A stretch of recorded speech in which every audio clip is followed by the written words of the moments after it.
વિકાસની વાતો અને ડિજિટલ ઇન્ડિયાના યુગમાં આજે પણ આદિવાસી વિસ્તારમાં વિકાસના નામે માત્ર લોકોને આશ્વાસન આપવામાં જ આવે છે। શું ને સમગ્ર મામલો અને અમે આવું કેમ કહી રહ્યા છે તેની વિગતે ચર્ચા કરીશું। નમસ્કાર, હું છું પ્રથમ મોદી, આપ જોઈ રહ્યા છો નિર્ભય ન્યૂઝ। છોટાઉદેપુરના બોડેલીની 5 ગામોને મર્જ કરીને જે બોડેલી નગરપાલિકાનો તેને દરજ્જો આપવામાં આવ્યો, પરંતુ શું માત્ર નામ બદલવાથી નસીબ બદલાય છે? આ સવાલ અમે નથી પૂછી રહ્યા, પણ ત્યાંના બાળકો અને તેમની માતાઓ પૂછી રહી છે। વિગતે જો વાત કરીએ તો આ નગરપાલિકામાં 18,000ની વસ્તી હોવા છતાં બાળકો માટે એક પણ આંગણવાડી નથી। 5 વર્ષની વયના જે બાળકો છે, આજે શિક્ષણ અને આરોગ્ય તેમને મળવું જોઈએ, તેનાથી તે લોકો અત્યારે ત્યાંના લોકો વંચિત છે। બોડેલી શહેર વિસ્તારના બાળકોને જો સરકારી આંગણવાડીનો લાભ લેવો હોય તો તેમને 3 કિલોમીટર સુધી ચાલીને જવું પડે છે।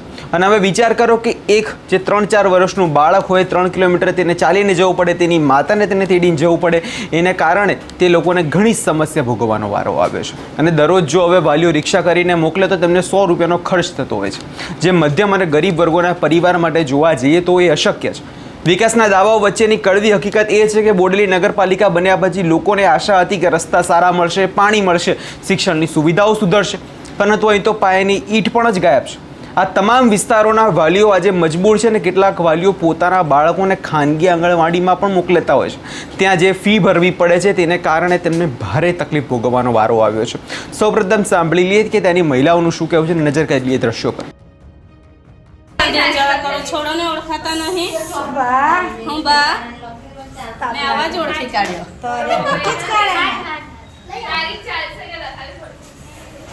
એ તમે આ છોટું ને કેમ ને ઓળખવા? બહુ પાતળું થઈ ગયું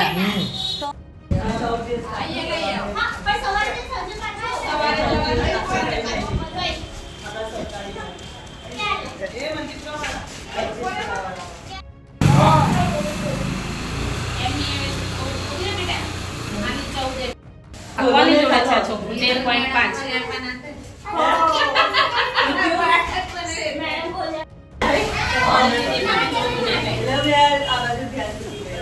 ચાલો કોણ બાકી છે?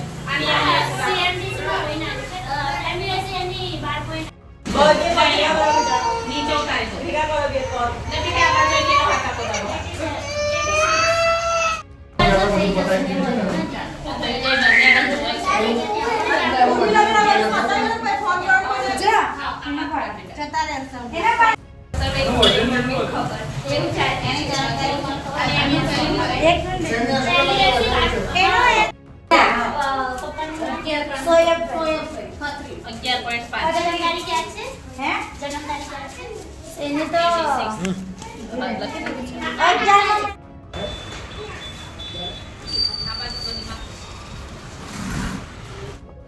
રાષ્ટ્રીય બાળ સ્વાસ્થ્ય કાર્યક્રમ અંતર્ગત તાલુકા હેલ્થ ઓફિસ બોડેલી અને પ્રાથમિક આરોગ્ય કેન્દ્ર પાંદરા જૂની બોડેલી સબ સેન્ટરના સ્ટાફ દ્વારા 0 થી 5 વર્ષના જેટલા પણ બાળકો છે એ લોકોનું સ્ક્રીનિંગ, જેમાં હાઇટ, વેઇટ, MUSC તેમજ 4D અંતર્ગત સ્ક્રીનિંગ કરવામાં આવ્યું છે।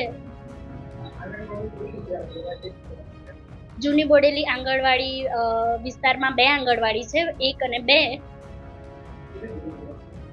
2 કિલોમીટર જેટલી દૂર પડે છે। પોસિબલ નથી ત્યાં આગળ આવવું।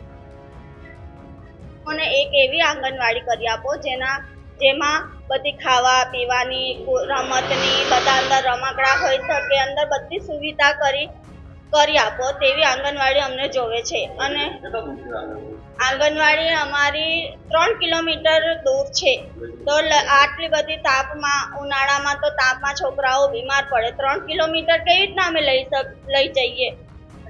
રિક્ષા માટે અમારો ખર્ચો બી વધી જાય, તેના એટલા 100 રૂપિયામાં તો અમે બીજું એમને સુવિધા કરી આપીએ, તો 100 રૂપિયા અમે ખર્ચીને ઠેઠ 3 કિલોમીટર થોડી એમને લઈ જઈએ તાપમાં। અને રસી મુકાવી હોય બાળકને તો પણ અમારે ત્યાં જવું પડે છે તાપમાં। રસી મુકાવવા થોડી 3 કિલોમીટર જવાય, જેને મહિના હોય તે 3 કિલોમીટર કેવી રીતના જઈ શકે? તેના માટે અમને અમારા વિસ્તાર પૂરતી આંગણવાડી કરી આપો। અમને ફરિયાના અંદર બાલવાડીની સુવિધા જોઈએ છે। ફરિયાના અંદર બજારમાં એક બાલવાડી છે, એ પ્રાઇવેટ બાલવાડી છે। અમને દર મહિને બાલવાડીમાં 100 રૂપિયા ફી ભરવી પડે છે ને ઘરેથી છોકરોને નાસ્તો આલીને મોકલવા પડે છે। ત્યાં આગળ નાસ્તાની સુવિધા પણ નથી। અમને ફરિયામાં બાલવાડી જોવે છે, અમારા છોકરા 8 છોકરા છે તેમાંથી 4 છોકરા મોટા થઈ ગયા, હવે 3 છોકરોને અમને બાલવાડીમાં મૂકવાના છે. અહીંથી એ 3 કિલોમીટર જૂની બોડેલી બાલવાડી છે, અહીંથી 3 કિલોમીટર કાપીને અમે બાલવાડીમાં છોકરોને મૂકવા નથી જઈ શકતા, એટલે અમને ફળિયામાં કોઈ પણ જગ્યાએ બાલવાડીની સુવિધા કરી આપો. એ છે ને મારા વિસ્તારના લાભાર્થી મેં આવરી લીધેલા છે, પણ જે દૂરના લાભાર્થી મારી જોડે છે એ આવી શકતા નથી. એમને દૂર પડે છે, રિક્ષા ભાડું એમને પોસાતું નથી.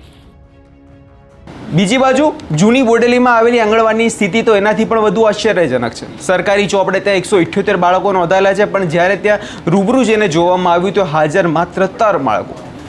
આંગણવાડીના કાર્યકરોનું કહેવું છે કે બાળકોને 3 કિલોમીટર સુધી દૂર આવવું પડે છે અને રસ્તામાં ટ્રાફિક અંતર હોવાથી વાલીઓ બાળકોને મોકલવાનું જોખમ લેતા નથી. એટલે કે કાગળ પર અત્યારે જોવા જઈએ તો આંગણવાડી ચાલી રહી છે, પણ સરકારનો પગાર અને અનાજ વપરાય છે, પણ જેમના માટે આ વ્યવસ્થા છે એ બાળકો તો પોતાના ઘરે બેઠા છે. તો આ સીધો અત્યારે ત્યાં બોડેલી જૂની બોડેલીમાં ભ્રષ્ટાચાર થઈ રહ્યો છે અને જે નેતાઓ અધિકારીઓ છે તે આનો ઉપયોગ કરી રહ્યા છે અને આ સિસ્ટમની નિષ્ફળતા ચોક્કસપણે છે. નગરપાલિકાનો દરજ્જો મળવો એ ગૌરવની વાત હોઈ શકે, પણ જો દરજ્જો પાયાની સુવિધા ન આપી શકતો હોય તો દરજ્જો શું કામ? બોડેલીના નગરપાલિકા લોકોમાં ત્યાંની માંગ છે કે તાત્કાલિક ધોરણે આ વિસ્તારમાં નવી સરકારી આંગણવાડીઓ મંજૂર કરવામાં આવે, જેથી બાળકોનું ભવિષ્ય આગળના સમયમાં અંધકારમાં ના જાય. આ વિષયમાં તમારો શું અભિપ્રાય છે અમને કમેન્ટ કરી ચોક્કસથી જણાવજો અને અમારી ચેનલ નિર્ભય ન્યૂઝને લાઇક, શેર અને સબસ્ક્રાઇબ કરવાનું ભૂલશો નહીં.